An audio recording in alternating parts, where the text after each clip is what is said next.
Hey everyone, welcome to CLAT point. अगर आप CLAT 2025 या 2026 की तैयारी कर रहे हैं तो ये वीडियो आपके लिए बहुत इंपॉर्टेंट है।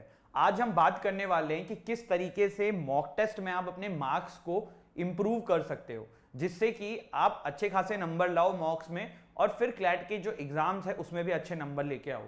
तो काफी सारे पॉइंट्स पे हम बात करेंगे। उससे पहले हम आगे बढ़े, क्लैट 2025 के लिए हमारा टाइटन बैच हर 10 दिन में नया बैच शुरू होता है। एक बैच में 15 बच्चे होते हैं, live classes, personal mentorship, mock test, books आपके घर पे, सारी चीजें जो आपको इस एग्जाम को क्रैक करने के लिए चाहिए। 2025 क्लैट के लिए टाइटन बैच है, क्लैट 2026 के लिए हमारा प्रहार बैच है। एक बार ऐप डाउनलोड करके डेमो क्लास जरूर चेक करिए, अगर अच्छा लगता है तो गेट योरसेल्फ एनरोल्ड। टीम के कॉन्टैक्ट नंबर पे डिस्क्रिप्शन में दिए हुए हैं, वहां से भी उनसे कॉन्टैक्ट कर सकते हैं। चलिए बात करते हैं क्या, कैसे और क्यों हमें मॉक्स में नंबर बढ़ाने। तो देखो भाई, मॉक्स में नंबर बिल्कुल बढ़ाने, नहीं बढ़ाओगे तो क्लैट का नंबर खराब हो जाएगा। ठीक है, तो ये तो क्या क्यों क्यों सब खत्म हो गया यहीं पे। अब बात करते हैं करंट स्टेटस ऑफ प्रिपरेशन क्या है आपकी। When did you start your preparation? पहला क्वेश्चन अपने आप से ये पूछो। How many mocks you have given अभी तक, ये सोचो। What has been the frequency of the mocks, ये तीनों क्वेश्चंस अपने आप से पूछ लो। पूछ लिया, आंसर एक कॉपी पे लिख लो। अब अपन आते हैं, बात समझते हैं। देखो, मॉक एनालिसिस की एक कॉपी होनी चाहिए, ठीक है। अब जो पीछे वाले जो आपने तीनों पॉइंट्स लिखे हैं ना, अगर उसमें आपका आंसर है 0 या 1 2 तो इसको सही करो। सही क्या है? 10 दिन में 7 दिन में मॉक देना एक शुरू करो।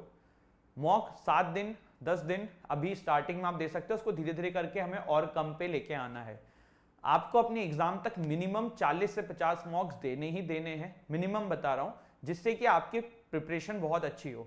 मॉक का मतलब ही होता है मॉक। मॉक को मॉक क्यों बोलते हैं? एग्जाम लाइक कंडीशन का आपको अनुमान देना। तो जितने मॉक्स आप लगाओगे वो बहुत हेल्पफुल रहने वाला है। मुझे ऐसा लगता है क्लैट की प्रिपरेशन में 50% सारी प्रिपरेशन है, 50% मॉक टेस्ट है। तो मॉक टेस्ट को बहुत अच्छे से दिमाग लगा के देना है। दूसरी चीज, अगर आप मॉक एनालिसिस करते हो तो ये मैक को जरूर फॉलो करना। What is this mock? पहली चीज है, या मैक से हमारा मतलब है मॉक एनालिसिस कॉपी। आपके पास ऐसी कॉपी होनी चाहिए, आप इस तरीके से उसमें बना सकते हो। जैसे कि मैं आपको ये अगर समझ में नहीं आ रहा हो तो मैं बता दूं, आप एक कॉपी बनाओ, उसमें लिखो मॉक 1, ठीक है। जैसे मॉक 1 आपने दिया, उसमें सेक्शन लिखो इंग्लिश, सीए, सीआर, क्वांट, कितना इंग्लिश में किया, कितना सीए में किया, कितना सीआर में किया, कितना गलत किया, कितना नेगेटिव मार्किंग है। ये सारी चीजें जब आप लिख लोगे ना, तो आफ्टर 2 3 4 मॉक्स आपको एक पैटर्न आपका पता पड़ेगा कि हाँ भाई, मेरा ये सब्जेक्ट थोड़ा वीक है, मैं ये गलतियां ज्यादा कर रहा हूं। तो ये कॉपी होना बहुत जरूरी है। प्लस इसी कॉपी के अंदर आप जो गलत कर रहे हो, जैसे कि मान लो आपसे पूछा भाई भारत के प्रेसिडेंट का नाम क्या है, और आप आलिया भट्ट की तरह गलत आंसर लिख के आ गए, बता के आ गए एमसीक्यू में, तो वो सही आंसर क्या है वो उस कॉपी में नोट करो, जिससे कि एग्जाम में अब आएगा तो गलत ना करके आओ। तो एक कॉपी होना आपके लिए बहुत जरूरी है, ये one of the most important चीज है। Mock taking versus mock analysis. देखो, मॉक देना इंपॉर्टेंट है, मैं फिर बोल रहा हूं, मॉक देना इंपॉर्टेंट है, लेकिन मॉक देने से ज्यादा इंपॉर्टेंट है उस मॉक को एनालिसिस करना।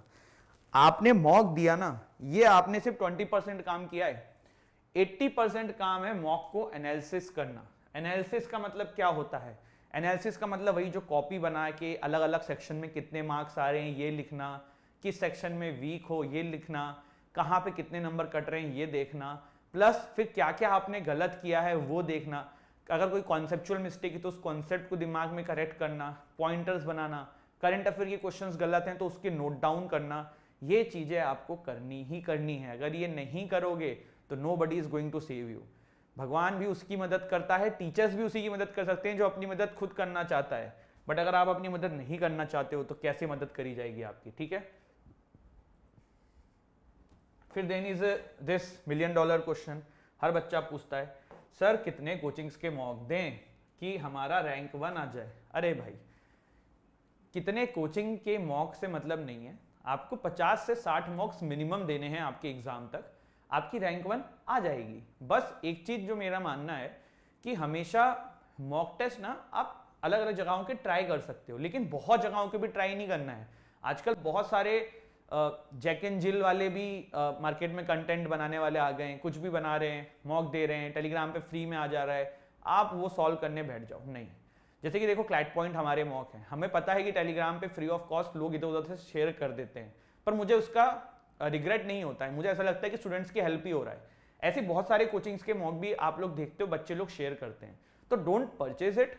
आप जैसे अगर किसी एक मॉक की किसी भी एक कोचिंग के मॉक टेस्ट में एनरोल कर लो, जैसे क्लैट पॉइंट का 2499 रुपीज में 50 मॉक्स का सेट है, आप वो ले सकते हैं। आपने इसमें एनरोल कर लिया, 50 मॉक हो गए, बाकी बार्टर सिस्टम कर लो ना, किसी और बंदे ने किसी और कोचिंग में किया हुआ है, आपस में शेयर कर लो। तो मेरे हिसाब से 2 कोचिंग का मोर देन इनफ है।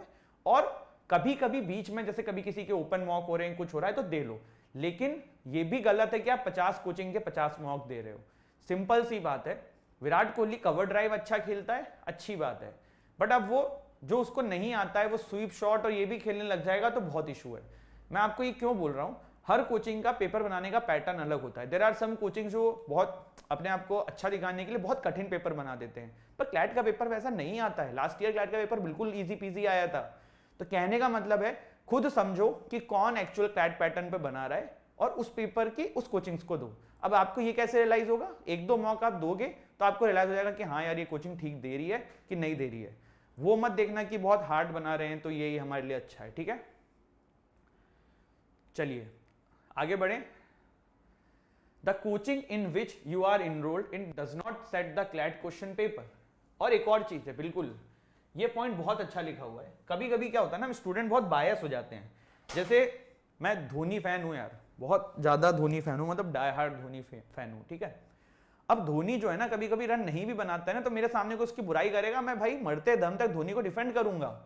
तो ये आपको भी समझना है कि आप जिस कोचिंग में इनरोल हो ना, अच्छी बात है, आपने पैसा दिया है वहां पे करो, पर सिर्फ उसी पे पड़े मत रहो। मतलब ये नहीं कि क्लासेस के लिए आप और कोचिंग में जाओ, मैं ये नहीं कह रहा हूं, बट आप क्या करो, यूट्यूब है आज की डेट में, तो अगर कोई टीचर XYZ बोल रहा है वो सही बोल रहा होगा, लेकिन वो आपके लिए अगर वर्क नहीं कर रहा है तो आप थोड़ा सा देखो दूसरी कोचिंग का भी क्या है, या किसी और बच्चे से गाइडेंस लो, या किसी यूट्यूब वीडियो से थोड़ा सजेशन ले लो।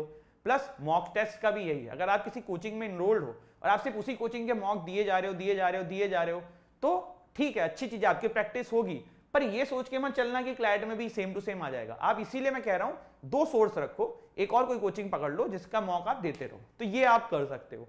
और अब ना खरीदने की इतनी जरूरत है नहीं, आपको पता है कि मॉक्स कैसे अवेलेबल होते हैं, आप ले सकते हो टेलीग्राम पे। बेनिफिट्स ऑफ टेकिंग मॉक्स एनालिसिस भी करना है। देखो धोनी की फोटो है, मैं क्या बोलूं, है ना, मतलब सिंपल बात है यार। मॉक टेस्ट क्या है, mock test is the way जो आप परफॉर्म करने वाले हो।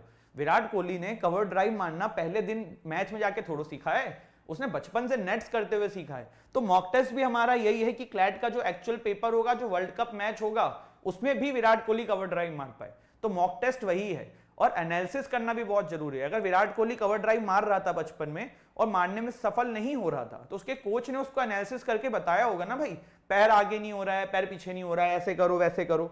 तो मॉक एनालिसिस भी यही है, ये आपको आपकी कमियां बताएगा, जो कि बहुत जरूरी है, ठीक है। इसके बाद सर मॉक एनालिसिस क्यों करें, बहुत टाइम लगता है, तो ये आपको बताता है भाई कितने पानी में हो, आपका अपकमिंग वीक प्लान करने में मदद करता है कि सेक्शन में कितना समय देना है। Mistakes maintain common mistakes, notebook maintain करने में मदद करता है। अनफेमिलियर टॉपिक्स जो आपको नहीं आते हैं वो भी बताता है, और इसके अलावा आपकी रीजनिंग स्ट्रॉन्ग करने में मदद करता है।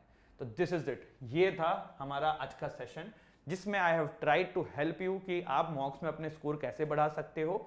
एंड डेफिनेटली आप इन पॉइंट्स को फॉलो करोगे तो आपके मार्क्स बढ़ेंगे। कोई भी चीज तुरंत नहीं होती है, with patience you will get see the difference, ठीक है। तो this is it, thank you so much, जय हिंद जय भारत।